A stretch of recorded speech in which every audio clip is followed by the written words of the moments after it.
kita nanti selama bulan Ramadan kita dapat melaksanakannya dengan tumanina hingga akhir bulan Ramadan, serta orang tua kita, saudara kita, encang-encing, babe, serta saudara-saudara kita yang dulu yang telah mendahului kita mendapat ampunan ridhonya Allah, diserahkan di alam kuburnya, mendapat syafaat Rasulullah sallallahu alaihi wasallam di padang mahsyarnya, dan digabungkan kembali sama kita semuanya nanti di surganya Allah.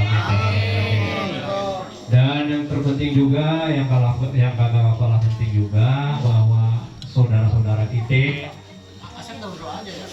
ya saudara-saudara kita yang saat ini tidak bisa bergabung, ada yang sedang sakit, semoga mari kita sama-sama doakan, semoga Allah mencabut dan mengangkat penyakitnya, diberikan kesembuhan seperti sedia kala. Fatihah.